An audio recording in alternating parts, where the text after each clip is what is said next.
እንኳን ደህና መጣሽ ደስ ይላል እግዚአብሔር ያሳየን ነገር እውነት ሆነና ፈቃድ እግዚአብሔር ነበር ያው ብር መላክሽ ለሱ አለኝ ማለት ነው።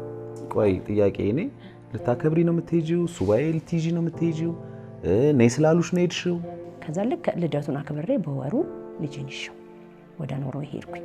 የትኛውም ሰዓት ላይ አላማከርሻቸው? አላማከርኳቸው። ስትሄጂም ስትተዋወቂም ስታረግጂም ስትወልጂም አላማከርኳቸው ማለት እሱ ምንም መቋቋም የማንችለው የዝሙት መንፈስ ነበር ማለት በሰው የሚፈጸምም አይደል ትንሽ ለየት ወጣ ያለም ባልና ሚስት ሆነህ እንኳን በሳምንት ቀነ ገደባት አለው። በዛ ጊዜ ግን በቀን በጣም በቁጥር ለሚከብድ ነበር የሆነብን ማለት ነው። ከዛ በዛ ደነገጥኩኝ። ልቅ ከሆነ ግንኙነት ጥንቃቄ ከጎደለው ግንኙነት ሊገኝ የሚችለው ሊጠበቅ የሚችለው ሁለት ነገር አንድ በሽታ ነው ሁለተኛው እርግዝና። በህይወቴ ምን ይቆጭሻል ብትለኝ እንደሌላ ሴት ተጠራጥሬ ይሄንን አይነት ድራማ ቢሰራብኝ አይቆጨኝም ነበር። ብዙ ሰዎች እንደዚህ እንዳንቺ ስለሚሉ ነው ወይ ማርገዜን ሲሰማ በጣም ደነገጥኩ ይሉኛል። ለምን የሚደነግጡት? ምን ያስደነግጣል? በጣም እግዚአብሔርን ለምኜዋለሁ። እኔ ባንተ ታመኛለሁ ግን ሚዲያ ላይ እንደወጣ ፈቃድ ከሆነ መድኃኔዓለም ምንም ማድረግ አልችልም።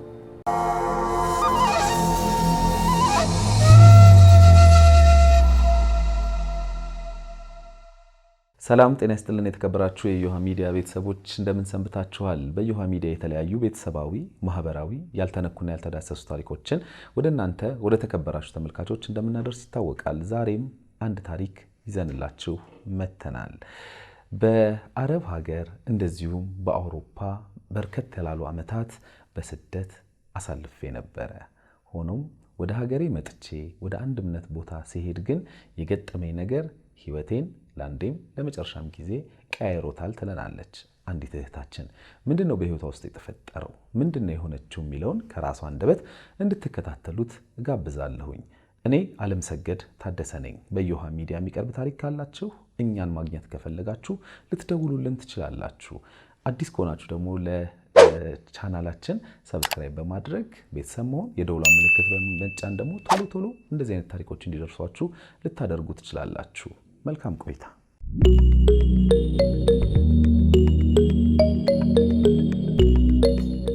እንኳን ደህና መጣሽ። እንኳን ደህና ቆየኝ። ሰላም ነው አይደል? እግዚአብሔር ይመስገን። በቅድሚያ በጣም እናመሰግናለን። ለተመልካቾች ታሪኬ ድንገት ያስተምራለም ከዛም ጎን ለጎን ደግሞ እንግዲህ መፍትሄም ፍለጋ ወደኛ መተሻለና ባንቺ ታሪክ ግን ብዙ የሚማሩ ሰዎች ስላሉ ለዛ እኔ በቅድሚያ ከልብ አድርጌ አመሰግንሻለሁ። እሺ እኔም አመሰግናለሁኝ ታሪኬን ለመስማት እናንተን ፈቃደኛ ስለሆናችሁ በጣም አመሰግናለሁ። እንተዋወቅ። ማን ልበል? ስሜ ጽጌሬዳ እባላለሁ። እሺ ጽጌሬዳ እንዴት ነሽ? እግዚአብሔር ይመስገን ሁሉ ሰላም ነው? ክብሩ ይስፋ። እስኪ ወደ ኋላ መለስ በይና እንግዲህ ስለ ጽጌሬዳ እንወቅ። ስለ አስተዳደግሽ ንገሪኝ እስኪ። ተወልጄ ያደግኩት አሰላ የሚባል ሀገር ነው። ማለት ከአነስተኛ ቤተሰብ ነው የወጣሁትና ያው እናቴን በመርዳት ከአባት ጋር ብዙ ጊዜ አላደኩም። ከእናቴ ጋር በእንጀራ አባት ነው ያደኩትና እናቴን በመርዳት ትምህርቴን ጨርሼ እዛው እየሰራው ግማሽ ቀን እየተማርኩ ግማሽ ቀን እየሰራው ትምህርቴን ጨርሼ ወደ አዲስ አበባ መጣሁኝ። አዲስ አበባ በመጣ ሰዓትም ያቅሜን የተለያየ ቦታ ላይ ታናናሾቼን ለመርዳት ሰራ ነበረ።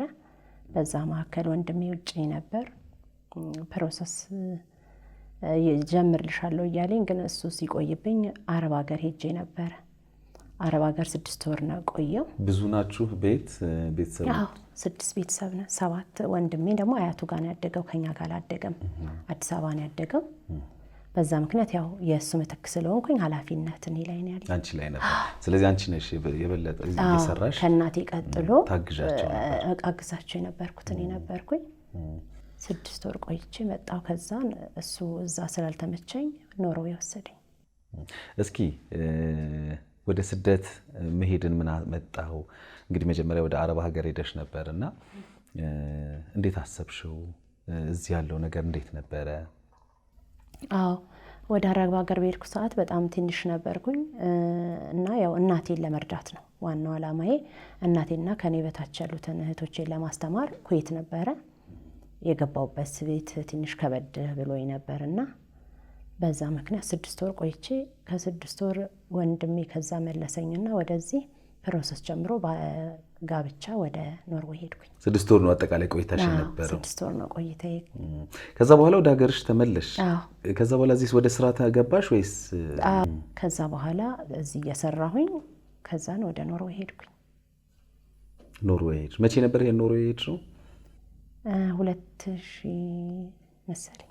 በፈረንጆቹ 2000 ነው? በእኛ ነው? በፈረንጅ መሰለኝ። በእኛ ኑሮ በተወደደበት ሰዓት በእኛ ነው የሚሆነው። እሺ፣ በእኛ ወደ 2000 አካባቢ ማለት ነው። እንዴት ነበር ኖርዌይስ? ኖርዌይ እንዴት አገኘሻት? ያው እዛም ሲሄድ ፈተና ነበረ የገጠመኝ። ወይም አሳይለ እጅ አልሰጠሁም። ያው በጋብቻ ስለሄድኩኝ ትንሽ ከቆይታ ወንድሜ ካለበት ከተማ ሌላ ከተማ ነበር ያለሁት። ከዛን አግብቶኝ ሊሄደው ከወንድሜ ጋር በገንዘብ አልተስማሙም ይመስለኛል። በዛ ግጭት ፈጠሩ። ከዛ እኔ ላይ ተጽዕኖ አረገብኝ። እየሰራሽ ብር አምጪ ያለኝ። ከዛ እሱ ደግሞ የተነጋገርኩትን ጨርሻለሁኝ አልሰጥም ሲለው ያው እኔን እንደሚያስመልሰኝ ነገረኝ። ከዛ በዚህ መካከል እሱ ካለበት ከተማ እንደምንም ብዬ ወደ ዋናው ከተማ ወስሎ መጣኝ። ከዛ ቤተክርስቲያን አካባቢ ነበርኩና እዛ ሰንበት ተማሪ ገብቼ ስለነበር አባቶችም ምእመናንም ረድተውኝ የሴቶች ጉዳይ እዛ ፕሮሰሴን ያዙልኝ። ከዛ እሷ የሴቶች ጉዳዩ በእኔ ተከራክረው እነሱ ጠበቃ እንትን ብለውልኝ በ5 ዓመቱ አለቀልኝ ወረቀቴ። እሱን ጉዳዩን አሸነፉት፣ እንዳልሄድ ተደረግኩኝ። ከዛ በእንትን እስከ 5 ዓመት ብላክ ያገኘሁትን የ2 ሰዓት የ3 ሰዓት ስራ እየተሯሯጥኩኝ እሰራለሁ። ያችን አጠራቅሜ ከቤት ኪራይና ከቀለቤ ከተረፈኝ ለቤተሰብ ይልካለሁ። እንደምንም ደግሞ ተጨናንቄ መልክ ነበረ። ከዛ የተረፈችውን መሬት ገዛው ሱሉልታ በነፍስ አባቴ አማካኝነት። በኋላ ስመጭ ማረፊያ የማይኖርሽም ብለው እነሱ አዲስ አበባ ነበሩና ሱሉልታ ላይ መሬት ገዙልኝ። በዛ በቃ ቤት ሰራሁኝ። እዛ ሆነሽ ነው ይሄ የሆነው? ስራም ሳላገኝ ስቀር በእርግጥ ሙሉን ስራ አልሰራው፣ ግን ያገኘሁትን ስራ እሰራለሁ። እንጀራ ጋግሬ ይሸጥ ነበረ በመጥበሻ። እዛ ሀገር እንጀራ ተጋግሮ ይሸጣል። ሃይላንድም ሰመር ታይም ላይ ሃይላንድ እየለቀምኩ እሸጣለሁ። ማለት መስራት ስለምፈልግ ምንም ባገኝ መስራት ነበር የምፈልገው በዛ ሰዓት። እዛ ሀገር በነበርኩ ሰዓት 6ኛ 7ኛ ዓመቴ ላይ ታመምኩኝ። ከዛ ስታመም ወረቀቴ ያው በ5 ዓመቱ ስለተስተካከለ ከዛ በፊት መውጣት አልችልም ነበር። ሲስተካከልልኝ መጣሁኝ። ከዛ ወደ ጸበል ነበር የሄድኩት። ቤቱን በጅምር ነበር አላለቀም። ከዛ ከጸበል ስመለስ መሀል ላይ መጥቼ የቀረውን ቤት እንትን ብዬ ማለት የላኩት ብር በቂ ነበር፣ ግን እንደጠበኩት አልነበረም የተሰራልኝ። ከዛ ባለኝ ብር ላይ ቤቱን ጨራረስኩኝና ተመልሼ ጸበል ቆይቼ ሄድኩኝ። ወደ ኖርዌይ ተመለስሽ? አዎ ተመለስኩ። ከዛ በዛ ሰዓት ላይ አሰላ ማቃት ሴት ነበረችና ደወልኩላት አጋጣሚ። ከዛን ጎረቤታችን ናት፣ እኩያዬም አይደለችም እና ስደውላት የሆነ ጊዜ ጸበል አርሴማ ምትባል ጸበል ፈልቃ እዛ ነኝ ያለሁት ድምፅ ምናምን ትሰሚያለሽ እና አንድ ወንድ ልጅ ነበር እናቱ መተት አርጋበት እየጮኸ በጣም ያሳዝናል። አሁን ወደ ሽንቁሩ ሚካኤል ሂድ ተብሎ ለሱ ገንዘብ እያዋጣንለት 1 ብር 2 ብር እያልን ነው። እናቱ በጣም ያሳዝናል አልኩና ጓደኛም ነበረችኝ ኤርትራ አብራኝ። ከዛን ከሷ ጋር ተነጋገርንና በቃ ለበረከት ይሆናል ብዬ 1000 ብር በማግስቱ ላኩላት። ከዛ ላኩላት የሆነ በዛው ረሳሁትም ስለማላቅም ማለት ነው። ከዛ በስንተኛው ጊዜ ድጋሚ አሁንም ህመም እንትን አለና መጣሁ ወደ ጸበል። ከዛ ስመጣ እሷ ጋር ደውዬላታለሁ። ከዛ ያይ ባለፈው ልጅ እኮ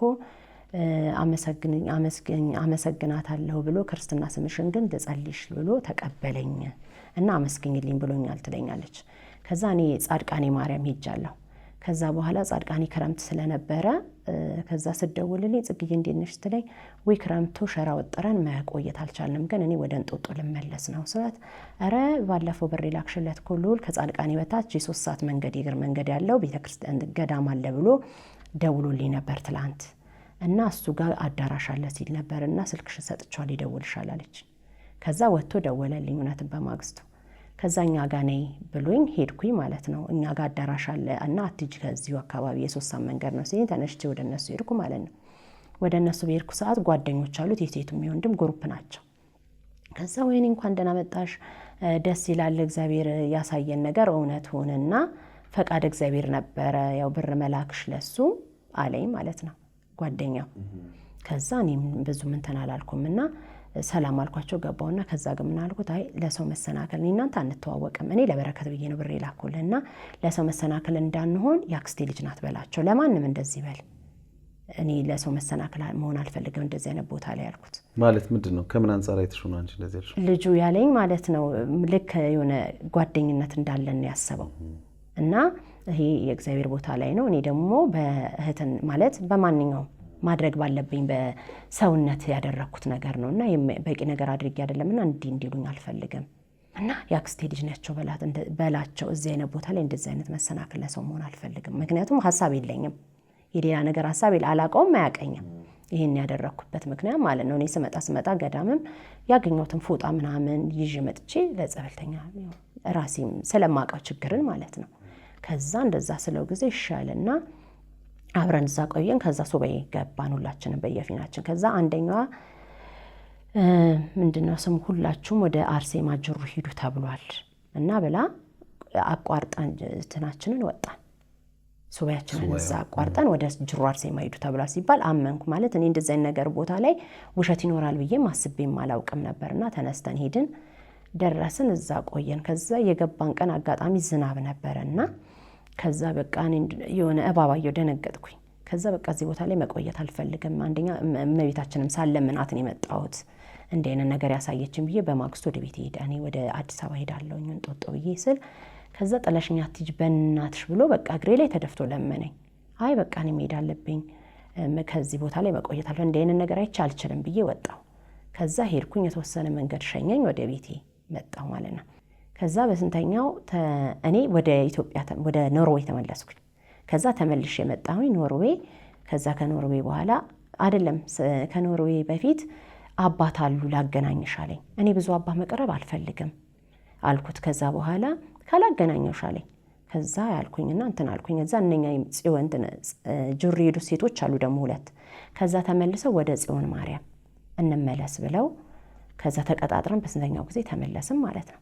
ከዛ ስንመለስ ጳጉሜን ወደ ጽዮን ማርያም መጀመሪያ የመጣንባት ገዳም ወደዛ ተመለስን። ሁላችሁም ናችሁ? ከዛ ጳጉሜ ላይ እዛ እንቆያለን ብዬ ነበር ያሰብኩት። ይሄ ማለት አንቺ ሄደሽ እባብ አይተሽ ተመለሽ? ወደ አዲስ አበባ ተመለሽ። ከዛ ድጋሚ ሄደሽ ነው? ድጋሚ ሄድን። ከዛ በኋላ ምንድነው ሲቆይ ጥያቄ እኔ ልታከብሪ ነው የምትሄጂው? ሱባኤ ልትይዢ ነው የምትሄጂው? ነይ ስላሉሽ ነው ሄድሽው? ስላልገባኝ ነው። ሱባኤ ለመያዝ ከዛን እዛ ጅሩ አልሄድም ስላቸው እዛ እንሂድ ብለውኝ ሄድን። ከዛ እዛ እንደቆየን አባቴ ነፍስ አባቴ ደብረ ሊባኖስ ነበሩና አንግሰው መጥተዋልና እንሂድ አለኝ። የት ናቸው? እኔ አባት ማግኘት አልፈልግም ስለው እንዲህ በጣም ከዋልድባ ይመጡ በጣም ትልቅ አባት ናቸው፣ ከሽምብራ ውጭ ምግብ አይበሉ ምናምን አለኝ። ከዛ እነሱ አትሂጂ እያሉኝ በጣም ሲወተውተኝ፣ ስልክ ደግሞ አይሰራም ቦታው ላይ እየወጣ አፋፍ ላይ ነው የሚደውልላቸው። ካልሄድን ሲለኝ ተነስተን ሄድን። ከዛ ያገኘናቸው ሰንዳፋ የሚባል ቦታ የሆነ ሆቴል ዋን ስቶፕ ጀርባ ብለውን መሄዳችንን አስታውሳለሁ። እዛ ሄድን አገኘናቸው። ከዛ ጸጉር አላቸው፣ በቃ በጣም መንፈሳዊ አባት ነው የሚመስሉት ሁሉ ነገራቸው ማለት ነው። እንደ ገዳም አባት ናቸው። ቦታው ላይ ግን ቤት ነው። ቤት ውስጥ ብዙ ልጆች አሉ፣ ሴቶችም ወንዶችም። ከዛ የተወሰነ እሳቸው ጋር ቆየን ማለት ነው። ከዛ ባይ ብዙ ነገር አልዋጥልሽ አለኝ። እሳቸው አካባቢ ሴቶች አሉ፣ ማደሪያቸው እንዲወጥ ነው ሴቶቹም እና ለየብቻ ለመሆኑ ትንሽ ከበደኝ እና በጣም እፈተን ጀመር። ጸሎት የለም፣ ይበላል ይጠጣል፣ ዋዛ ፈዛዛ ነው። ከዛ በዚህ ሰዓት በጣም ተፈተንኩና ከአቅሜ በላይ ሲሆን ነፍስ አባቴ ጋር ደወልኩ። እንደዚህ አይነት ነገር ገጥሞኛል ስል እንዴት ሲሉኝ እንደዚህ በይ ይሄ የተሳሳተ ቦታ ነው፣ ከአንዳንድ ውጭ በቃ የጠረጠርሽው ነው። ምክንያቱም አንዳንድ አባቶች እንዲያረጉ ብዙ ስህተት አለ እና ውጭ ከዛ ቦታ ላይ ያሉኝ። ከዛ ግን እኛን አባት በጣም ጥያቄ ጠይቃቸዋለሁ። ጓደኞች ውጭ ነበሩኝና የጓደኛዬ ባለቤት ታመማለ፣ ጓደኛዬ ምሳ ችግር ላይ ያሉ ስላሉ ጸልዩላቸው ምናምን እላቸው ነበር። ከዛ የሆነ ጻለ እሱን እንድሰጥሽ 20 ሺህ ብር አምጪ ምናምን አሉ። ለጓደኞችም ለአንቺም የሚልክብሽ አንድ ሰው አለና የአየር አጋንንት እንደውም ከኛ ጋር ከልጆቹ ጋር እዚያ አጠገቤን መተኛት ያለብሽ ለሞት የሚላክብሽ መንፈስ አለ እና ለዛ ለእጽ ለጓደኞችም ለአንቺም ብር ሲሉኝ እንዴ ቤተ ክርስቲያን እኮ ቅጠል አተማ ስርዓት በጥስ ትላለች፣ ስለዚህ እኔ ይሄ አይዋጥልኝም አልኳቸው። ከዛ አንቺ ነገረ ቅዱሳን እንዴት ልታቂ ሳልሽ ሲሉኝ እኔ ምንም አላቅም፣ ግን ነብስ አባቴ ጥሩ ትምህርት አስተምረውኛል።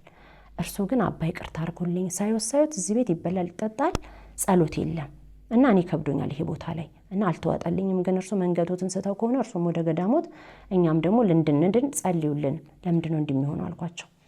ከዛ ደነገጡ እሳቸውም። ከዛ እንዲሄድኩኝ የተደረገው ምንድን ነበር መሰለ? እምነት ብለው በጥብጦ ይሰጡኝ ነበር መጀመሪያ ይሄንን ሳልረዳ። ከዛ ሎሚ ቆርጠው ሙሉ ሰውነታችን ምንም ሳይቀር አካላታችን ቀቡን። በቃ ከዛ ያ እምነት ጠጣለሁ፣ ጸበል ጠጣለሁ፣ እንደዚህ ቮሚት አድርጎኝ አያውቅም። ከዛ በጣም ቮሚት አደረገኝ፣ ወደ ላይ ወደ ታች፣ ወደ ላይ ወደ ታች። ከዛ ደነገጥኩኝ። ከዛ ሎሚ ደግሞ ብለው ሎሚ ሙሉ ሰውነታችንንም አካላታችን ሳይቀር ቀቡን እኔና እሱን። ከዛ በኋላ ለነፍስ አባቴን ስነግራቸው ነው የደነገጡት። ውጭ ከዛ ቦታ ላይ አሉኝ። ወጣሁኝ። ከዛ በማግስቱ እንደነገ በቃ አንተ ነፍስ አባት ናቸው፣ እዚሁ ቀር፣ የለመድክበት ቦታ ነው። እኔ ግን ወደ ጻድቃኔ ማርያም ሄጄ ይህንን ነገር ማወቅ እፈልጋለሁ ብዬ አልኩት። ምን ብለውሽ ነው? ምን አረጉሽ? ምናምን አለኝ። ኧረ እኔ ምንም። በጣም ምን አረጉሽ ብሎ ውጥር አድርጎ ያዘኝ። እኔ ምንም ያረጉኝ ነገር የለም፣ ግን የማየው ነገር ደስተኛ አይደለሁም እና መሄድ እፈልጋለሁ አልኩት። ከዛ በኋላ አብሬሽ ነው የሚሄደው አለኝ። አንተ መቅረት ትችላለህ፣ እኔ ችግር የለብኝም፣ እኔ እሄዳለሁኝ አልኩት ማለት ነው። ከዛ ፈቃድ እግዚአብሔር ነው፣ የመጣሽበት መንገድ ሲጀምር እግዚአብሔር ፈቅዶ ነው፣ አንቺ የእሱ ሔዋኑ ነሽ አሉኝ እና ቀለበት ግዢ ብለው ቀለበት አስገዙኝ። የተባልኩትን ሁሉ ነው ማድረገው። ከዛ ያንን ቀለበት እንዲባረክ ብለው እሳቸው አደረጉት። ከዛ አደረጉትና የተወሰነ ጊዜ ቆየ። ከዛ በቃ ጠዋት እንሄዳለሁ ብዬ ብድግ ስል እሱም ሄዳለሁ አለ። ምን አረጉሽ ሲለኝ እኔ ምንም ያረጉኝ ነገር የለም፣ የሆነ ነገር አድርጎሽ ነው ይሄን ሰውዬ ገድየው ሞታለሁ ምናምን አለኝ። ኧረ እኔ መሄድ ነው የምፈልገው በሰላም አልኩኝ ማለት ነው። እና ከዛ ቦታ ላይ ወጣሁኝ ማለት ነው። ምን ያህል ጊዜ ቆየሽ እዛ ቦታ ላይ? እሳቸው ጋር ወደ 2 ወር ወይ ወር ከምናምን ይሆናል። 2 ወር ቆየሽ? በቃ ጸበል ብለው ከቧንቧ እየቀዱ ያጠምቁናል። ይጮሃል ሰው፣ የሚገርም ነገር እና ያ በቃ ትንሽ እንትን ፈጠረብኝ። ከዛ አንዳንዶቹን ጠይቅ ጀመረ። እኔ ስንት ጊዜ ሆነሽ ስንት ጊዜ ሆነህ ብዬ ስጠይቅ ብዙ ዓመት ነው የሚሉኝ። አንደኛው HIV ነውና ከሳቸው ጋር ነው የማገለግለው፣ በጣም ብዙ ዓመቴ ነው አለች። ከዛ የሆነ ጥያቄ ብዙ ዓመት ከሆነ ለምን አልዳነችም የሚል ጥያቄ መጣ ጠብኝ ማለት ነው። ከዛ ግራ እየተጋባሁ መጣሁ። በዛ ነው ነፍስ አባቴ ጋር ወጥቼ ደወልኩት። ከዛ ቦታ ላይ ውጭ አሉኝ ነፍስ አባቴ። ባሉሽም ጊዜ አልወጣሽ ማለት? አልወጣሁም፣ ትንሽ ቆየሁ። ከዛ በማግስቱ ቤተክርስቲያን እዚህ አካባቢ አለ አልኩኝና አዎ ሲሉኝ ስላሴ ሄጄ አልቅሼ ከዚህ ቦታ ላይ አውጡኝ ብዬ ከዛ ስመለስ ነው ሄዳለሁ ያልኩኝ። ከዛ ልክ ሻንጣዬ አረጋር ይዤ ልወጣ ስል ምን አሉኝ፣ በቃ እኔ መሄዴ ነው ብዬ ስል እኔ ያሰርኩትን ማንም አይፈታሽም፣ 16 ገዳም በትረግጭ አባ ሳሙኤል ዘዋልደባ ገዳም ብትሄጂ እኔ ያሰርኩትን ማንም አይፈታውም ነው ያሉኝ። ከዛ ምን አሉ አልኳቸው። ምን ማለት ነው? እርሱም ፍጡር እኔም ፍጡር፣ ስለዚህ እኔ የፈጠረኝ እግዚአብሔር ነው። በቃ እኔ እዚህ ቦታ ላይ የማየው ነገር ስላላስደሰተኝ ወደ ጻድቃኔ ማርያም መሄድ እፈልጋለሁ እና እርሱም ፍጡር እኔም ፍጡር ደግሞ ምን አገናኝቶ ነው እንደዚህ የሚሉኝ ብዬ ስላቸው፣ አትሂጂ ብዬሻለሁ፣ በኋላ ለሚደርስብሽ ነገር ነገርኩሽ፣ የሚሆንብሽን 16 ገዳም ብረግጪ የሚፈታሽ የለም ሲሉኝ፣ አይ እግዚአብሔር በደጁ ሲሄድ ያደረገኝን ያደርገኝ አልኩኝ። ከዛ ወጣሁ፣ እሱም ተከትሎኝ ወጣ። ከዛ ተሳፈርን። ደብረ ብርሃን ላይ ደርሰን ወደ ጻድቃኔ የምትሄደው ደብረ ብርሃን ላይ ስንደርስ የገጠመን ትንሽ ከበድ ያለ ነገር ነበር። ልጁታም መንገድ ላይ ደወለችልኝ፣ የራህያ ልጅ ነበረች። ከዛ እባክሽ ተመለሽ ጽጌ ያለች። ለምን ስላት፣ አረ መንገድ ላይ ሲሄዱ መኪና ተገልብጦ ይሞታል ብለዋል። ከዛ በኋላ ስትለኝ በፍጹም አልኳት፣ ሄድኩኝ። ደብረ ብርሃን ስንደርስ ግን አላውቅም፣ እግዚአብሔር ይወቀው፣ ወላዲተ አምላክ ተወቀው፣ እዛ ቦታ ላይ ስንደርስ ለየት ያለ ክፉ ነገር ነበር የገጠመን። ምን ተፈጠረ? ማለት እሱም እኔም መቋቋም የማንችለው የዝሙት መንፈስ ነበር። ማለት በሰው የሚፈጸምም አይደል፣ ትንሽ ለየት ወጣ ያለም። ባልና ሚስት ሆነህ እንኳን በሳምንት ቀነ ገደባት አለው። በዛ ጊዜ ግን በቀን በጣም በቁጥር ለሚከብድ ነበር የሆነብን ማለት ነው። ከዛ በዛ ደነገጥኩኝ። ከዛ ለ15 ቀን እንዲህ አይነት ነገር ሆኖ ያው ወደ ገዳም አትሄድም፣ መንጻት አለብህ። ከዛ ለመላለቀቅ እኔ ግን ርቄ ስላሴ ቤተክርስቲያን እየሄድኩኝ አለቅሳለሁ። እመቤቴ ማርያም ለመዳን መጥቼ ምን ውስጥ ነው የገባሁት? ከዚህ ነገር አውጭኝ እያልኩኝ አለቅሳለሁ። ነገ ሌላ ቀን ሊሆን ይችላል ብዬ ስል ያው ያ መጀመሪያ ቀን የነበረው እየቀነሰ መጣ። ከዛ እሱ እግሩ ላይ የሆነ ነገር አበጠበት። ከዛ በጣም አበጠ፣ እንደ ቡጉንጆ ነው ማለት ነው። አብሮት የነበረው ጓደኛው ጋር ደወልኩለትና ታሟል አልኩት ማለት ነው። እና ናና እርዳኝና ይዘነው እንሄድ ስለው እሺ ብሎ ልጁ መጣልን። እኛም እየነጻን ከዛ ነገር ስንሄድ 3 ቀን ሲሆነን ተጣጥበን ወደ ጻድቃኔ ከዛ ልጁ መጥቶ ይዞን ሄደ ማለት ነው። ከዛ እሱም እዛ ከደረሰ በኋላ ፈነዳ ያግሩ ላይ ያበጣው ነገር። ከዛ እዛ ደረስን፣ ተመለስን ወደ ጽዮን ማርያም። ከዛ ጽዮን ቆይተን ከዛ እነሱም ቀለበቱን አድርገን ነበረ። ከዛ ቀለበት አደረጋችሁ ምናምን ሲሉ አዎ አባ እንደዚህ ብለውን አደረግን አላቸው ማለት ነው። ከዛ እኛም አባት በቃ እንዲ በየቀኑ እንዲያየው ሲል አንተ እኮ መጨረሻ እጣህ እኮ አውሮፓ ሄደህ ተምረህ ትልቅ ደረጃ ትደርሳለህ ምናምን ነው የሚሉት የነበረው። እሱንም አሁን ነው እያሰብኩት የመጣው። በቃ ከዛ ወጣን። ከዛ ቀጥታ መጣን፣ መኖር ጀመርን አዲስ አበባ ሳሪስ ተከራይተን ሀና ማርያም። ከዛ 2 ወር አልኖርንም፣ ወዲያው ጽንስ ተፈጠረ እኔ ጋ። ይሄ መጀመሪያው ልጅ ተረገዘ ማለት ነው። ግን እንደው አንድ ጥያቄ ልጠይቅሽ። ከኖርዌይ የመጣሽው መጀመሪያ ቤተሰብ ለመጠየቅ ነው አይደል? ከዛ ደግሞ ጸበለም በዛ ይግባልሽ ገባሽ። መጀመሪያ ያየሻቸው ነገሮች ማለት ላንቺ ምቾት የሚሰጡ አልነበሩም። ኦፍ ኮርስ እንደዚህ አይነት ፈተናዎች ሊኖሩ ይችላሉ የሰው ልጅ ላይ፣ ያው በእምነት ጥንካሬ ያስፈልጋል ብዬ ስለማስብ ነውና። ግን እንደዛ አሁን ለምሳሌ ነፍስ አባትሽ ሂጂ እንደዚህ አላቅም እንግዲህ እዛ ቦታ ላይ ሆነ ያለውን ፈተና እኔ መገመት አልችልም አላውቅምና፣ ግን አትሊስት አሳይተውሻል ውጪ እንደዚህ ቦታ ሁኚ የሚሉ ነገሮች እና እነዛን ነገሮች አላደረግሽም። ወዲያው አላደረግሽም። ቀላል የሚባል ጊዜ አይደለም እኮ አይደል? 3 ወር ከምናምን መመለሻ ጊዜ ምናምን አልነበረሽም? የሚቃጠል ነገር ትኬት መምጫ ብቻ ነበር የቆረጥሽው? አዎ እንደዛ አድርጌ ነው የመጣሁት እና እንደተባልኩት መጣሁኝ። ነፍስ አባቴ ባሉኝ ሰዓት አልወጣሁም፣ ምክንያቱም ኢሚዲየትሊ መውጣት ነበረብኝ ከቦታው ላይ። ግን አላውቅም፣ መውጣት አልቻልኩም። ማለት እኔም ነኝ ከዛ ቦታ ላይ በኃይል የወጣሁትን እኔ ሲጀምርም ማለት እግዚአብሔር ረድቶኝ ነው። ሌሎቹ በእኔ በምን አይነት እስር እንደታሰሩ እግዚአብሔር ነው የሚያውቀው። አሁን ላይ ነው ግን ቁጭ ብዬ ሳስብ እሳቸው ጋር የሚሰራ ሌላ ስራ ነበረ ማለት ነው ብዬ የተረዳሁት ማለት ነው። እንግዲህ መጣሽ። እኔ አሁን ምናልባት የምጠይቅሽ ከዛ ፊት ጓደኛ የፍቅር ጓደኛ ምናምን አልነበረሽም? ነበረሽ። ሳትጣይ ነው ወደዛ ሄድሽ? ኖ አይ እዛ ጋም ትንሽ ፈተና ነበር። ወደዚህ ያመጣኝም እዛ ጋ በፍቅር ሳይሆን ባላሰብኩት መንገድ ነበርና እዛ ጋም ፈተና ነበር። ማለቴ በጋብቻ ሄድሽው ጉዳይ አይደለም ማለት ነው። እሱ እንትን ነው እሱ ያው በሌላ ስለሆነ ሪሌሽን የለኝም። የት ነበር ጓደኛሽ የነበረው? እዛ ኖርዌይ ነበር። ጓደኛ አይደለም እሱ ይፈልጋል እኔን ለማግባት፣ እኔ ግን አልፈልግም። ግን በሌላ መልኩ ማጥመድ ነገር ነበረው። ለዛ ነበር እኔ ለጸበል የመጣሁት። ከዛ ጸበል ቦታ ላይ ደግሞ ያተጋለጠ ከዛ ቀድሜ በመጣሁበት ሰዓት እና መመላለስ ስለነበረብኝ ነው ጸበል ደዛ ይርኩት። እሺ እንግዲህ መቼም የሰው ልጅ የትዳር አጋሩን ወይም የፍቅር አጋሩን የተለያየ ቦታ ላይ ሊያገኝ ይችላል። በጣም ብዙ ሰዎች የተለያየ ቦታ ላይ ተገናኝተው ወልደው ከብደው ይኖራሉ። አሁንም እየኖሩ ያሉ አሉ።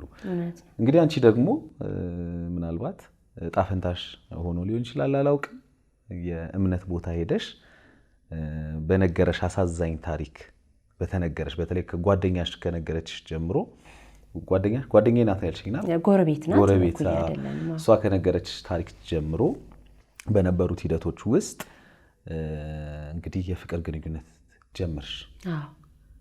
2 ወር ባልሞላ ጊዜ ውስጥ ጸነስኩ አልሽኝ። እንዴት ነው ማለት ነገሮቹ ፍጥንጥን አላደረግሻቸውም? በጣም ሲጀምር እኔ የማግባት እቅድም አልነበረኝም። ማለት ማግባት እንኳን ከነበረብኝ እዛ ሀገር ነበረ ማግባት ያለብኝና በጣምም ነበር ብዙ ልጆች እዛ ሀገር እንዳገባም የሚፈልጉትና ለኔም ትልቁ ጥያቄ እዛ እነኝን ያደረኩባቸው ሰዓቶች እኔ የተጣደፉም ናቸው ከራሴም ጋር ነኝ ብዬ ማላስብም። ምክንያቱም ትዳር ማለት ቀላል ነገር አይደለም። በዚህ ላይ ደግሞ እኔ እንዳልኩ በእንጀራ አባት ነው ያደግኩት። እናቴ በምን አይነት ሁኔታ አልፋኛ እንዳሳደገች ስለማቅ በጣም ነው የምፈራው ትዳር እጅግ በጣም እና ሰው እዛውን ለእንደዚህ ለወረቀት ለትዳር ምናምን ሲጸልይ እርስ በርስ እናወራላሱ ግን አንቺ ምንም እንትን የለሽ ምናምን ሲሉኝ አይ እኔ አልጸልይም ደግሞ ለትዳር ይጸልያል እንዴ ነበር የምለው ኢቭን ማለት ነው። እኔ በጣም የሚያስጨንቀኝ የቤተሰቦቼ ጉዳይ ነው። በጣም ማለት ከእናቴ ቀጥሎ ለታናናሾቼ እጅግ በጣም ነው የማስበው። ይሄንን ማለት ታናሽም አይረዳህም በአሁን ሰዓት በፈልግ ደግሞ ከዛ ሀገር ነበር ማገባውም የነበረው እና መጣሁ እዚህ አፈጣጠንኩት። በመሃል ወጥቼም ነበርና እናቶች አባቶች ማቃቸው ገዳማት ላይ አሉና ከነሱም ሳማክር ለምን አንደኛ ቸኮልሽ ደግሞ አስበሽው ማታቂውን ነገር ለምን ፈጠንሽ አሉኝና ከዛ ግን የተወሰኑ አባቶች ከአባቶች 2 ከሱ ጋር እንትን ወስጃ ሳየውትና አንደኛው አባት ምንድነው ያሉኝ ልጄ በቃ ማለት ከአይምሮ የበላይ የሆነው ጣና ላይ ነው ልጄ ይሄ ልጅ የነገረሽ ታሪኩ በጠቅላላ ሙሉ ለሙሉ የውሸት ነው እና እባክሽን ፍሬ ሳታፈሪ ከዚህ ልጅ ራቂ ለተገባበት ዝሙት ንስሐ ትገቢያለሽ ነው ያሉኝ በቃ አሁን ላይ ህመሜ ቁስል የሆነብኝ የሳቸው ቃል ሌላም ደግሞ ከተማ ላይ አባት አይሆንሽም አንቺ ለምትፈልጊ መንፈሳዊ ህይወት አይሆንሽም ያሉኝ አባት ነበሩ ሌላ ደግሞ እንትን ሄደን ነበር ዘብር ገብርኤልና ምንድነው ይሄ ልጅ ስርስርሽ የሚለው ከዚህ ጀምሮ አይታው ነው አንድ ጸበልተኛ ናትና እኔ ትዳሬን በአባት ምክንያት ነው ያንድ ልጄና እና አባት የበተንኩት እና እባክሽ አለች እንዳታምኚ ልጅነትሽን ወይ ገንዘብሽን አይቶ ነው እና ከስርሽ ወደዛ ሂድ በይው አለች በዛ ሰዓት ግን ምንም መስሚያ አልነበረኝም እሺ እንዴት ነበር የሱስ አቀባበል እንግዲህ እስካሁን ጠቅላላውን ነገር ነበር ያወራነው እንዴት ነበር ልጅ ሲመጣ መቼም በህይወት ላይ 2 አይነት ነገር ይዞ ይመጣል ብዬ አስባለሁ በአንዳንድ ወንዶች ላይ ፍጹማዊ የሆነ ደስታን ልጅ አገኘው ራሴን ተካው የሚል ደስታን በአንዳንዶች ላይ ደግሞ አለማመንን ያመጣል አለመፈለግን እንደዚህ አይነት ነገሮችን ያመጣል ሴቶችም ላይ እንደዛው አንዳንዶቹ ላይ ድንጋጤን ወይኔ ለምን ይሄ ነገር ሆነ የሚልን አንዳንዶቹ ላይ ደግሞ ደስታን ያመጣል ያንቺ አቀባበል የሱስ አቀባበል እንዴት ነበር እኔ ደንግጬ ነበር የሚገርም ነገር እኔ እንደጸነስኩ አላወቅኩም ነበርና እንዳልኩክ ልጁ ብዙ ጊዜ በዛ አብረን ባለንበት ሰዓት ታክሲ ላይ ወይ የሆነ ትራንስፖርት ላይ ሲሆን ከሰው ጋር ይጋጫል እና ያ ነገሩ አስደንግጦኝ ነበር አብሬ ወደ አዲስ አበባ ከመጣው በኋላ እና የሆነ ሰዓት ላይ በቃ የሆነ አግሬሲቭ ይሆናል ከዛ ይሄ ነገር ሙሉ ለሙሉ መንፈሱ አልተላቀቀውም ማለት ነው ብዬ በጣም ያሳዝነኛል አንደኛ የነገረኝ ያቺ ጓደኛ የነገረችኝ እናቱ አርጋበት ሲጮህ ሲያሳዝን ያለችው እናትን ነገራቶ ተጎርቷል ብዬ ነው ያሰብኩት ሁለተኛ ነገር ደግሞ ከአሰላ አልፎ ዲገሉ የሚባል ሀገር ነው ያደገውና በአያቱ ስትሞት አጎቱን ያሳደገው አጎቴ ሙሉ ለሙሉ ድሌን ነው የወሰደው ብሎ ስለ አጎቱ ሲያወራ በጣም ነው የሚያለቅሰው በጣም ነው የሚያሳዝነው በዛ ምክንያት ለእናቱ ፍቅር የለውም አባት ስለው አባቱን አላቀው አባቴን አሳይኝ ብያት በጥቼ በጠየቅኳት ሰዓት ራሱ የሱን ስም እንዳታነሳብኝ ብላን ያለች እና እናቴ በጣም ክፉ ሰው ናት ነው የሚለኝ ከዛ ግን እኔም ቤት ውስጥ እኛ ጋር ቤተሰብ ጋር ፈተና አለና ምን እለዋለሁ ምናልባት እናት ባንተ ጨክና ላይሆን ይችላል ቤት ውስጥ እንጀራ ባካለ ሌላ ነገር አስገድዷል ሊሆን ስለሚችል ይሄን ውሳኔ ወሰነችው አትፍረድባት መንፈስ ሊሆን ይችላል ስለው ናይ እናቴ በጣም መጥፎ ሰው እንደሆነች መርካቶ አክስቴ ያለች እሷም ነግራኛለች ብሎ ሌላም ከበድ ያለ ነገር ነገረኝ ማለት ነው እዚህ ጋር መጥቀስ ምንም አስፈላጊ አይደለም ከዛ እሺ አልኩትና በዛ ተለያየን ከዛ መሃል ላይ ጸበል ሊሄድ ብሎኝ ጅሩ አርሴማ ሲሪንቃ ሄደ ከዛ በቃ ሁሉ ነገር እንትን ብዬ ትራንስፖርት አውጥቼ ምናምን ሰጠውትና ወደ ሲሪንቃ ሄደ ከዛ ሲሪንቃ ሄዶ እየተመለሰ መንገድ ላይ ደወለልኝ ወልዲያ ላይ ደሴ ላይ ሆኖ ከዛ ምን አለኝ እማ ነው የሚለኝ እማ እንደሚመስለኝ ብዙ ከባድ ነገር አታንሺ እርጉዝ ነሽ አለኝ እንዴ የምን እርጉዝ አልኩት አይ እኔ እዛ የነገሩኝ አባት ስላሉ እርጉዝ ነሽ አለኝ ከዛ ምንም ቦታ አልሰጠውትም ከዛ መጣ ከደሴ በማግስቱ መጣ ከዛ በኋላ ሄደሽ ታያለኝ እውነትም ስታይ እርጉዝ ነኝ እዛ ደነገጥኩኝ በጣም ነው ደነገጥኩት ምክንያቱም አንደኛ እኔ ባዘኔታ ነው ይሄን ልጅ የቀረብኩት ማለት ፍቅር የሚባልም ነገር አለ ገብቶካል ዘልዬ ነው እዚህ ነገር ውስጥ የገባሁት ቢያንስ ለዛ ነገር እንኳን ትንሽ ባህሪ ለባህሪ በመላመድ ይመጣል ፍቅር ያንን ሳላይ ደግሞ ጽንስ ተፈጠረ እና በጣም ነው ደነገጥኩት ከዛ እንደውም በቃ ለአንድ ጓደኛዬ ነገረት እኔ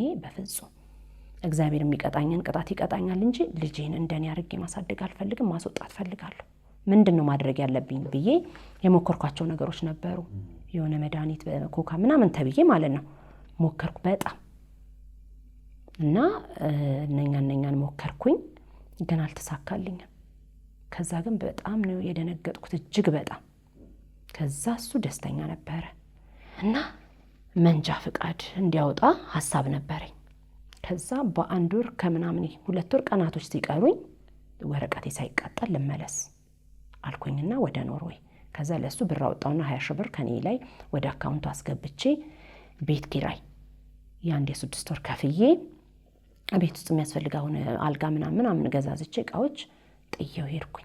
እርግዝና ትንሽ ከባድ ነበር። ኖርዌይ ሄድኩኝ ማለት ነው። ከዛ እርግዝና ማለት ያው እርግዝና ስቴፖች አሉትና የሚከብድበትና የሚቀልለት ሴት አለ እና ትንሽ የኔ የሆነ እዚህ ስር የመንተኔ ማለት ነገር ነበረኝ የሚያስ እና ድንገት መንገድ ላይ ይርክ ያለ ቅርት እግረህ ቅርት የሚል ነገር እና ዶክተር ብዙ ጊዜ እንደውም እንትን እንዲስ ትጠይቀኝ ነበር ክራንች ለምን ድንገት አንቺ ወይ ሱፐርማርኬት ላይ ወይ መንገድ ላይ ብትወድቂ አንቺም ጽንሱም ይጎዳል እና እርግዝና 3 አይነት ስቴፕ አለው።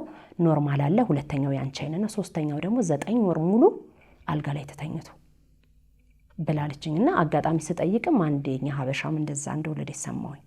ከዛ በጣም ደነገጥኩኝ። በዛ የአገራችን እንደ ኖርማል ነበር የምናየውና ከዛ እኔም እያመመኝ እየከበደኝ መጣ። ሰውነቴም በጣም ጨመረ። በጣም እግሬም እያበጠ ሲመጣ እንደውን ጓደኞቼ በፍጹም ፕሌይ ላይ እኮ ሻይሉሽ ምናምን እየተባልኩኝ ሰውነቴ ፊቴም ማብጣል እግሬም ማብጣል እግዚአብሔር ፈቃዱ ሆኖ ትኬቱን ቆርጬ ሲያቅተኝ ህመም ነበረኝና ጉልኮስ ፎቶም አለኝ። እዛ ሆስፒታል ብዙ ጊዜ ገባ ነበር። ጉልኮስ ይሰጠኛል እንደዚህ ድንገት ራሴን ስታለሁ ምናምን ማለት ነው። ከዛ ይሄ ነገር ከከበደብኝ ማለት እዛ ሀገር ሰራተኛ መቅጠር አትችልም። ከሲስተም ወጥቼም ስለነበር ድጋሚ ሄድኩት። ወደ ሲስተም እስክትመለስ ጊዜ ድረስ ደግሞ እንትን አለው ፕሮሰስ አለው። ስለዚህ ብቻዬን እዚህ ሀገር ከወለድኩ እቸገራለሁ ብዬ ወደ ኢትዮጵያ መጣሁ 8ኛ ወሬ ላይ ማለት ነው። ከዛ መጣሁኝ። እዛው የተከራየንበት ቤት እያለን ቀጥታ የሱሉልታው ቤቴ የሚሞላለውን አሞላልቼ የጎደለውን ገባሁ ሱሉልታ። ከዛ ወዲያው ከዛ ይዤ በመጣሁት ብር ከአካውንት ብር አወጣሁ። ወዲያውኑ እቃዬን ግዝት አድርጌ ሙሉ ቤቱን አድርጌ እንደውም ወደዚህ ልመጣ ስል ኤርትራዊ ጓደኛ አለችኝ አንዬ የምትባል ብር ሰታኝ ነበረ። የዛ ሀገር 15000 ብር በኢትዮጵያ 45000 ብር ነበር። ይሄ በቃ ለቤትሽ ማሞያ። ግን የሚገርም እንደዛ አርግዞኝ በጣም ልብስ ስገዛዛ በጣም ተናዳብኝ ነበር። አንደኛ ለኛ ተመክሪን የነበርሽው ባንዴ ወንድ ልጅ አምለሽ እንዲህ በተፈጠሩ አዝናለች በጣም። ግን ከኔ በለጠ ለአንደኛዋ ጓደኛዬ ነች ነገረቻት።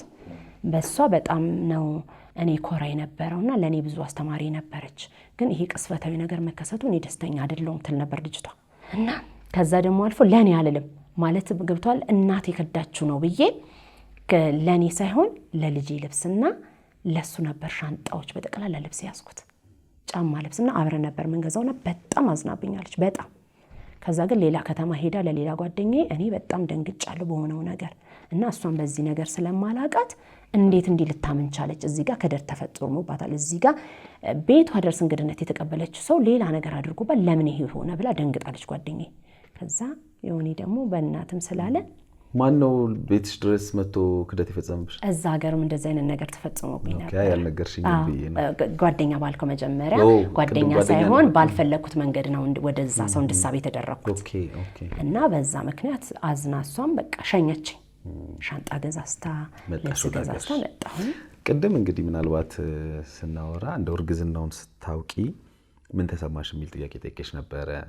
ያው ሰዎች የተለያየ ስሜት ስለሚሰማቸው ማለት ነው። ግን አንዳንዴ ምናልባት ይሄን የሚያዩ ደግሞ ወጣቶች አሉ።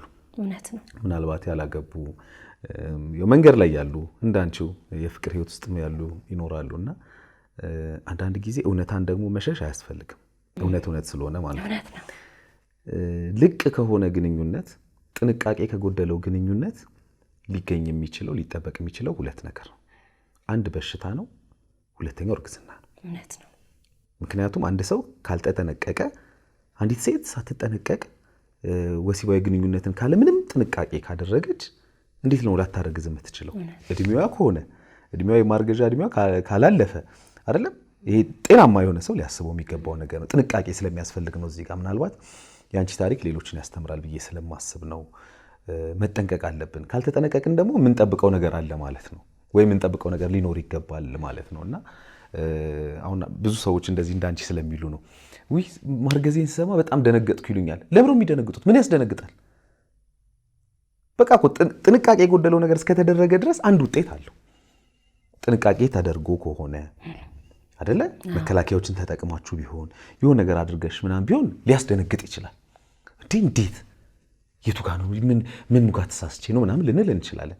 ምንም አይነት ጥንቃቄ የጎደለውን ነገር ግን አድርገን ልክ ሲመጣ ደነገጥኩ ሲባል እኔ አንዳንዴ ወደ ግርምትም ስለሚወስደኝ ካልተጠነቀቅን የሚመጣው እንደዚህ አይነት ውጤቶች ናቸውና መጠንቀቅ ነው ለሁሉም ነገር የሚበጀው።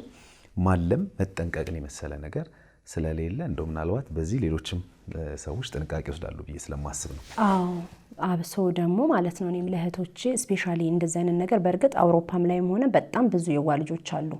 ኢንተርኔት ከፍተን እኔ ኢንተርኔት ከፍቼ ሌላ ወጣ ያለ ነገር ሳይሆን የማየው ፓልቶክ እና መንፈሳዊ ነገር ፓልቶክ ላይም አገለግል ነበር በመንፈሳዊ ነገር እና አሁን የቅዱሳን ዝክር ሚዲያ ላይ የሚቀርቡ ልጆች ለምስክርነት እጅግ በጣም የሚያሳዝኑ ምንም ነገር የማያውቁ ሲናገሩ የምሰማው ነገር አለ። ስፔሻሊ እንደውም የነሱን ህይወትም ይሄ የኔ ትምህርት የኔ ህይወት ያስተምራቸዋል ብዬም ነው አንድ ምንትን ያልኩትና ሁለተኛም ደግሞ የሱም ድርጊት ነው ወደዚህ ህይወት እንድመጣ ወደዚህ ነገር እንድመጣ ይገፋፋኝ።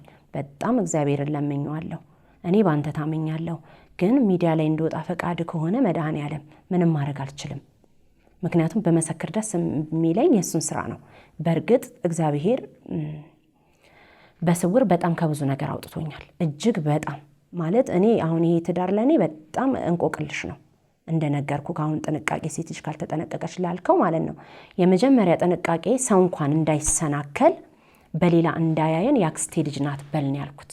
ይሄ ነገር የተፈጠረው እኛን አባት ካገኘው በኋላ ነው። ከዛ በኋላ ነው የኔና እሱ እልፍ የሆነ እንደዚህ መጠባበቅ የመጣው። ያም ደግሞ በፍቅር አይደለም፣ በሚያሳዝነው ነገር ያ እዛ ጋር እኛ አባት የሰሩት ነገር እኔ እዚህ ጋር ልናገር የምፈልገው ነገር ባለቤቴ በጣም አንደበት ያለው በውጭ በጣም ትሁት ቤት ውስጥ ለ7 ዓመት ያሳለፍኩት ታሪኬ ግን እጅግ በጣም የሚለይ ነው።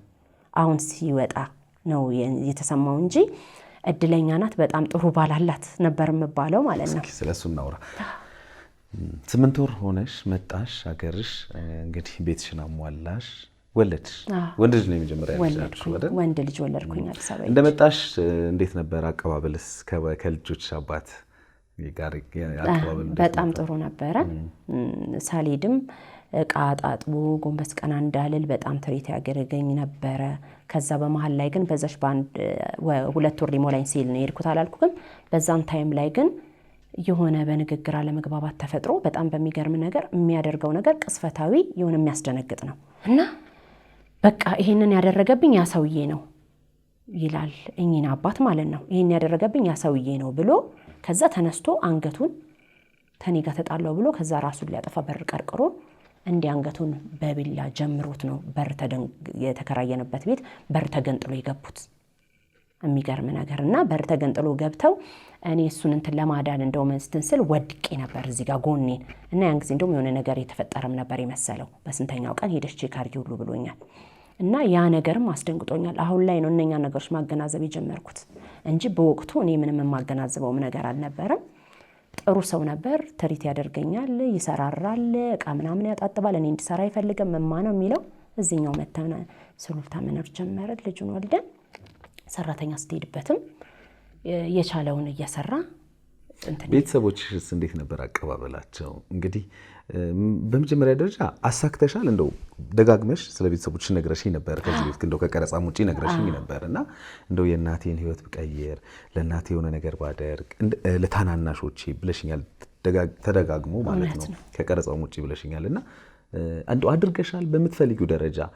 በነገራችን ላይ ያው እንትን አይደለም ግዴታም አይደለም እውነት ለመናገር ምክንያቱም የብዙዎችን ስቃይ ስለምናውቅ በስደት ገንዘቡ እንዴት እንደሚያመጡት ስለምናውቅ እንትን ሳይሆን አንዳንዴ ሌላ ምንም ነገር ከሌለን ደግሞ ለራሳችን የሆነ ነገር አድርገን እንደው የተወሰነ የምናግዝበት አግባብ ይኖራልና እንደው በዛ ደረጃ ለቤተሰቦቼ የሚሆነውን ነገር አድርጌያለሁ ከዛ ነው እኔ ወደዚህ የገባሁት የሚል ሀሳብ አለሽ? አየለኝም።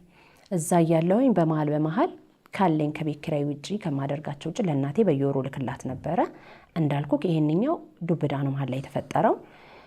ለቤተሰብም ጸበል ነው ብዬ ነው የሄድኩት። ከዛ በኋላ ወንድሜ ከሰማም በኋላ ከኔ ያልሰማም አርግዤ ሄድኩኝ ጊዜም አላገኘሁትም። ምክንያቱም በጣም ነበር ያዘነው። ማለቴ ወረቀቴን አበላሽቻለሁ በዚህ በልጅ ምክንያት። እንደገና ደግሞ እሱም ያለው በቃ ወንድ ወድጄ ወረቀቴ እንዳበላሽውና አገር ጥዬ እንዲሄድኩኝ ነበር በጣም እንትን ያለውና ነገሮች ከአቅም በላይ ሲሆን የኛ መራራቅ ሲበዛ ጓደኛዬ ነች የነገረችው እና በዛ ምክንያት ቤተሰብ አሁን ጤናማ ብትሆንማ መጀመሪያ እንደዚህ አይነት ነገር ውስጥ ስገባ ቤተሰብ ሊኖር ግድ ነበር። ግን ቤተሰቤ እዚህ ነገር ውስጥ የትኛውም ሰዓት ላይ አላማከርኳቸው።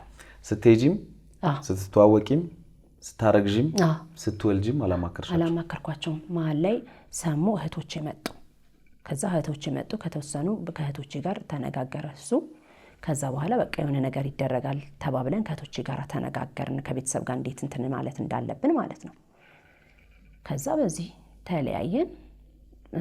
1 ዓመት ቆየሁኝ እኔ ልጁን ይዤ። 8ኛ ወሬ ላይ ጓደኞቼ ባለው ነገር ብዙ አይነግሩኝም፣ ግን ደስተኛ አልነበሩም እና ፕሮሰስ አፕላይ ያደረጉ። አፕላይ ሲያደርጉ የሚገርም የማይፈቀደው ነገር ልጄን አክሴፕት አደረጉት። አንደኛ እኔ ዜግነቴን ሳልወስድ ነው እንደዚህ የመጣሁት። በየ2 ዓመቱ ነበር ማሳድሰው እና ዜግነቴንም መቀየር እንትኔ አልፈልግም ነበረ፣ እያሳደስኩ ነበር መኖር የምፈልገው። ከዛ በዚህ መካከል እስቲ ቆይ እስከ 7 ወር ክትትል ይዛ አይደለ ኬዝ ይዛለ፣ በዛ ያንን አንድ ላይ ጨምረው አፕላይ ሲያደርጉ ለልጄ የተፈቀደ ወረቀት ማለት ነው። ከዛ በኋላ ለልጄ ወረቀት ሲፈቀድ አክሴፕት አደረጉኝ። ከዛ በኋላ በ15 ቀን ውስጥ ነይና ይህንን ነጭ ወረቀት ይዘሽ ኖርዌይ ገብተሽ እንትኑን መውሰድ አለብሽ ተባልኩኝ። ከዛ ልክ ልደቱን አክብሬ በወሩ ልጄን ይዤው ወደ ኖርዌይ ሄድኩኝ። እዛ ሄጄ ያንን ወረቀቶች አሰካከው። ከዛ በኋላ እዛ ያው ከሲስተም ውጭ አይደለም፣ ከሲስተም ውጭ ስትሆን ሶሻል ነው የምትሆነው። ከዛ ሶሻል ትሆናለ። ወደ ሲስተም ለመግባትም በጣም ቀላል አይደለም። እንዲህ አውሮፓም ቢሆን ሲስተም ለመመለስ በጣም ብዙ ማለት ሰው ቤት ነው የምትሆነው። ልጅ ይዘህ ሰው ቤት መቆየት፣ ህፃን ልጅ ነው ገና ገብተዋል፣ ከልክለው የሚሰማ አይደለም እና ሰው ከስራ ሲመጣ ምናምን ሲያለቅስበት ደስ አይለውም። እና ኢቨን እኔ ከሰዎች ከስራ ሲመጡ እኔ ልጄን ይዤ በረዶ ሆኖ ግን ውጭ ነው የምወጣው፣ ለምን ሰው ላለመረበሽ። በቃ እንደዛ እያደረኩኝ ቤት አመልክቻለሁ። ቤት መጨረሻ ላይ ተሰጠኝ። ከዛ ልጄ ግን ሌሊት በጣም ያለቅስ ነበር። ሌሊት ሲያለቅስ እንደው አንደኛው ጓደኛዬ እባክሽን የከፋ ነገር ሳይገጥምሽ ይሄን ልጅ ይዘሽ ተመለሽ፣ ምክንያቱም እንትን ይሉሃል መነጠቅ አለ እዛ ሀገር ልጅ፣ ያ ስጋት ነበረኝ። እና ከዛ በኋላ በ4ኛው ወሬ ተመለስኩኝ ልጁን ይዤው።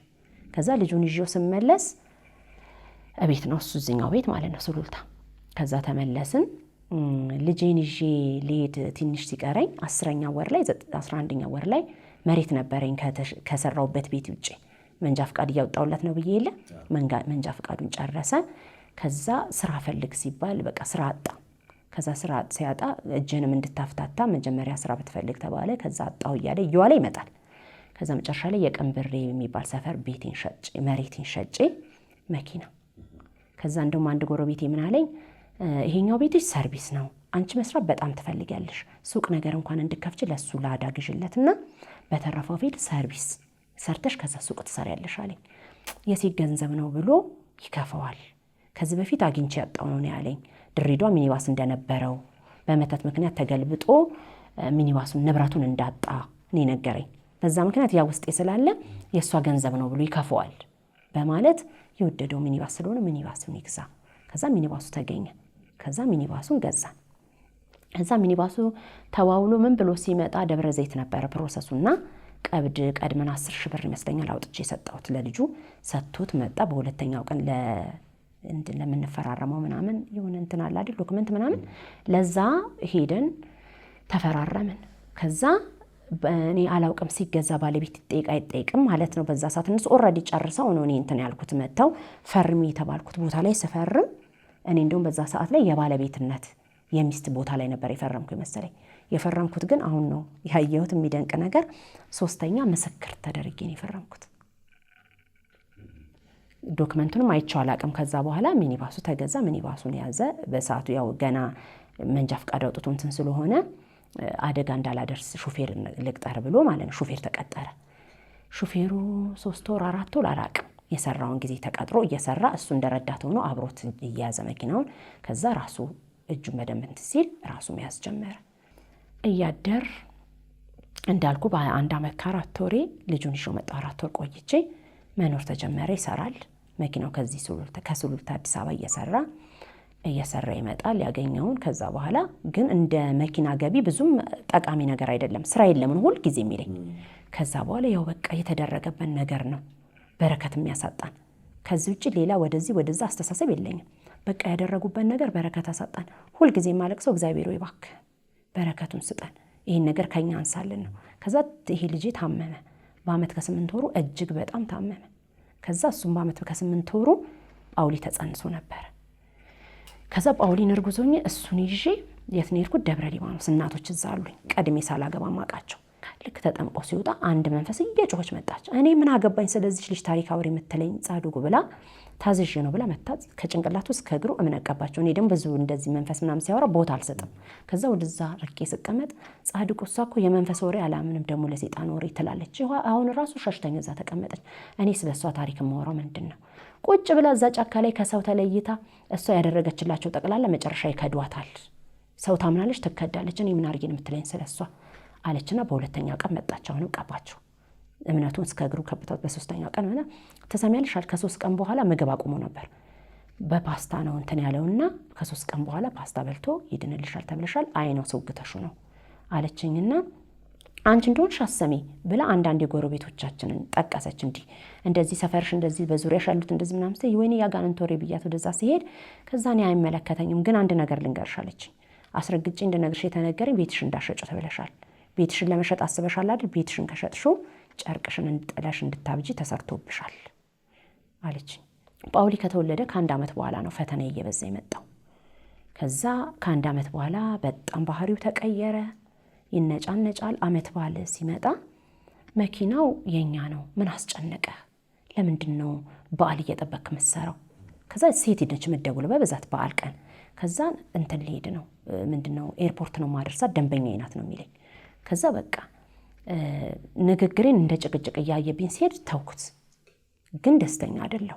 ከዛ ሁልጊዜ አለቅሳለሁ። እመቤቴ ማርያም እንዴ ይሄ ልጅ በቤተሰቦቹ ተይዟል፣ ታዲያ መቼ ነው የምታላቂቀው? አሁን በዚህ በስራ ተጠመደ፣ ጸበል እየሄደ አይደለም።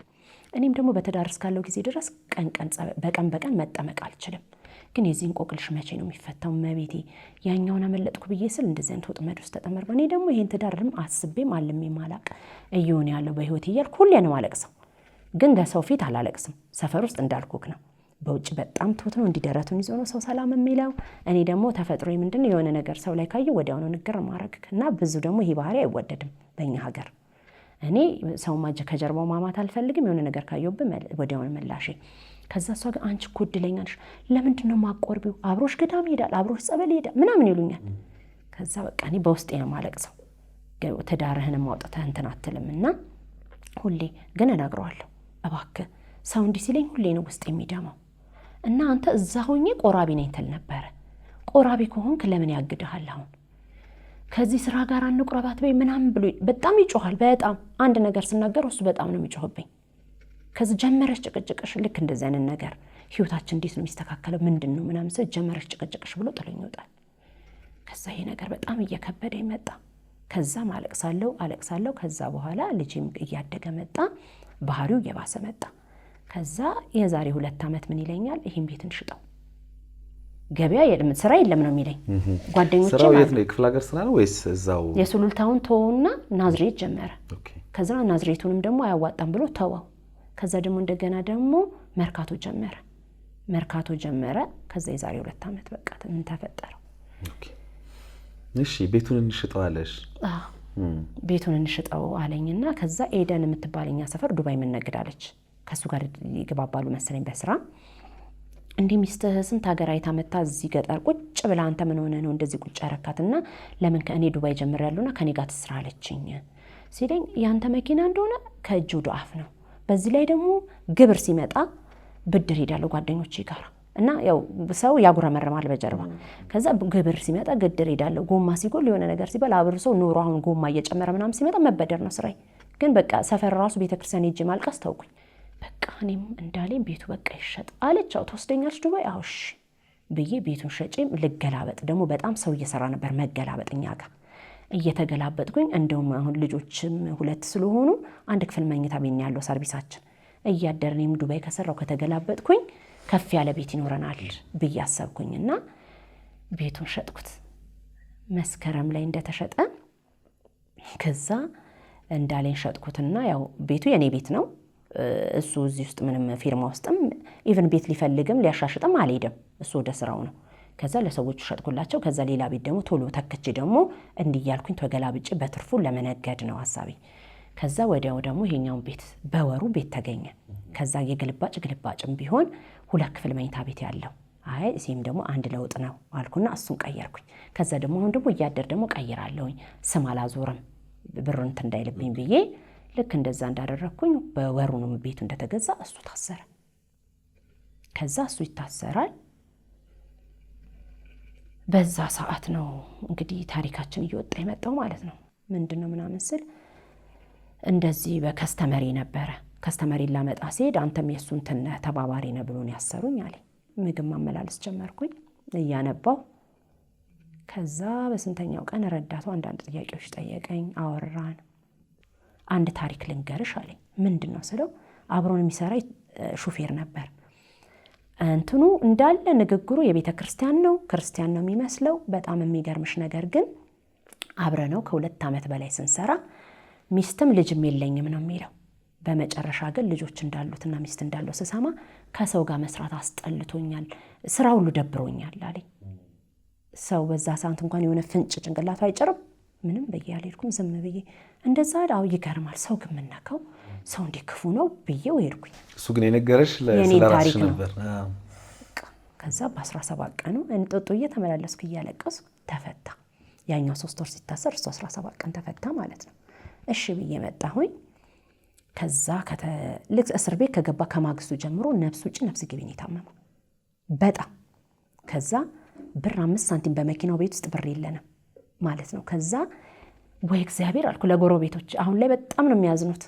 እኔ እኮ ይሄን ቤት ባልሸጠው ኖሮ አሁን ሉል ታሰረ፣ የልጆቹ ትምህርት ቤት የለ፣ ቀለብ የለን፣ እሱ ጋር የምመላለስበት የለ። እግዚአብሔር እኮ ምክንያት ነበረው አየሽ፣ ማን ያበድረኝ ነበር አሁን ላይ አልኳት ጓደኛዬ። ይሄ ቤት ሸጬ ስሙንም ባላዘዋወር ይሄ ብር መኖሩ ይኸው ከዚህ እየወጣው ለልጆችም ለሱም ቀለብ ማስፈጫው አልኳት። ከዛ ግርም ማለትና እሷም ዝም አለች። በ2 ዓመቱ ባለፈው ወር ጥቅምት ላይ መድረከ ምድር ሊድ ይለኛል። ጉዞ እንትና ኮንትራት ይሄዳል። ኮንትራት በሄደበት ሰዓት ብዙ ጊዜ ለምነዋለሁ ኮንትራት አትሄድብን፣ ምክንያቱም ሰው ይገደል የለ አሁን ራይድ ከተማ ውስጥ ለመኪና እያሉ ሰው እየገደሉ ነው፣ ጊዜው ስለከፋ ኮንትራት አትሄድ በእነማው ያስመክረዋለሁ። ተው የራሳችሁ መኪና ነው የለጎርሳችሁ ካለ በቂ ሲባል ከዛ መጀመሪያ ዙቃላ ነው አለኝ። ከዛ ደግሞ ቀይሮ የሆነ ጉራጌ ክልል ነው የሚሄደው አለኝ። እሺ ስትሄድ እንኳን መኪና አደጋ ቢደርስ የሆነ ነገር ቢገጥም እኮ እኔ ሚስት ነኝና ፖሊስ መረጃ ይጠይቀኛል። ከማጋ ሄደ ቢያንስ ስልክ ቁጥርና የሚሄዱትን ሰዎች አብረ ጻፍ። በቃ ከደንበኞቼ ጋር ነው አልኩሽ ምናምን በጣም ተነጫጆ ተጣልቶኝ ሄደ። ከዛ ከሄደ በኋላ ለልጆቹ ነበር የሚደውለው። እሱ ነው የሚደውለው። እኛ ስንደውል ደውይለት ብለው ሲደውሉ አያነሳም። ከዛ በቃ መጣለው ባለበት ቀን ለ4 ርብ ጉዳይ ልጆቹን እየመጣው ነው ብሏቸዋል። ከዛ ልጆቹን ቅልፍ እዛው ሶፋ ላይ ሁላችንም ጋር ደም እንዳልን ተኛን። እኔም ደግሞ ተኛሁኝ። ከዛ ቁልፍ የለውም ነበር ከፍትለት ነበር። 6 ሰዓት ሲሆን ብንንስል ደነገጥኩኝ። መኪና አደጋ ካልገጠመው መስተቀር ለ4 ርብ ጉዳይ ደርሻለሁ ካለ እንዴት ሊሆን ይችላል? በጣም ደነቅ ስደውል ሳያነሳ ሲቀር በጣም ነው የደነገጥኩኝ። እኔ ደግሞ ሁሌ ካመሸ ሁሌ እግዚአብሔር አሳልፈ አትስጠኝ ይሄን ጫካ የሆነ ነገር ይሆናል ብዬ እንጂ እንደ ሚስት እንደዚህ ሌላ ነገር ምናምን በህይወቴ ምን ይቆጭሻል ብትለኝ እንደ ሌላ ሴት ተጠራጥሬ ይሄንን አይነት ድራማ ቢሰራብኝ አይቆጨኝም ነበር።